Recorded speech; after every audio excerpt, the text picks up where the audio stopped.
នៅថ្ងៃទី16ខែមិថុនាឆ្នាំ2025សម្ដេចកលាហោម ហ្វឹក ហេង អ្នកតំណាងរាស្ត្រមណ្ឌលបាត់ដំបង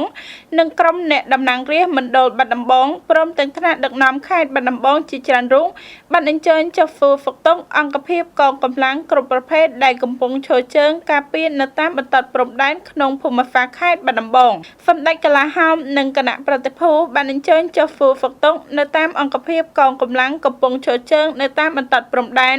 រួមមានបញ្ជាការដ្ឋានវីរៈសេនាតូចនគរបាលការពារព្រំដែនគោកលេខ817ស្រុកសំពៅលូនបញ្ជាការដ្ឋានកងពលតូចថ្មើរជើងលេខ53ស្រុកកំរៀងបញ្ជាការដ្ឋានកងពលតូចថ្មើរជើងលេខ52ស្រុកសំឡូន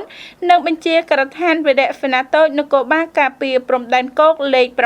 823ស្រុកសំឡូនក្នុងឱកាសចុះធ្វើហ្វឹកតុកនៅតាមអង្គភាពកងកម្លាំងកំពុងឈរជើងនៅតាមបន្ទាត់ព្រំដែនសម្ដេចកលាហោមក៏បានមានប្រសាសន៍កោតសរសើរនិងលើកទឹកចិត្តដល់កងកម្លាំងគ្រប់ប្រភេទដែលបានបំពេញភារកិច្ចរបស់ខ្លួនក្នុងការការពារបូរណភាពទឹកដីនិងរក្សាសុវត្ថិភាពសន្តិសុខជូនប្រជាពលរដ្ឋបានយ៉ាងល្អប្រសើរជាមួយគ្នានោះដែរសម្ដេចកលាហោមក៏បានក្រើនរំលឹកដល់កងកម្លាំងគ្រប់ប្រភេទទាំងអស់បន្តបំពេញភារកិច្ចរបស់ខ្លួនឲ្យបានខ្ជាប់ខ្ជួនជាពិសេសត្រូវគោរពនិងអនុវត្តយ៉ាងម៉ឺងម៉ាត់តាមបទបញ្ជានិងការណែនាំរបស់ថ្នាក់ដឹកនាំតាមអង្គភាព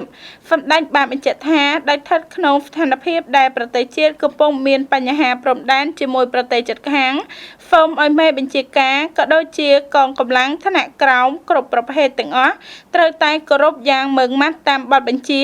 និងការសម្រេចនានារបស់រាជរដ្ឋាភិបាលក្រោមការដឹកនាំរបស់សម្ដេចមហាបវរធិបតីហ៊ុនម៉ាណែតជានាយករដ្ឋមន្ត្រីសម្ដេចកលាហោមនិងគណៈប្រតិភូក៏បាននាំយកនៅគ្រឿងឧបភោគបរិភោគនិងថវិកាមួយចំនួនជូនដល់កងកម្លាំងគ្រប់អង្គភាពទាំងនោះផងដែរ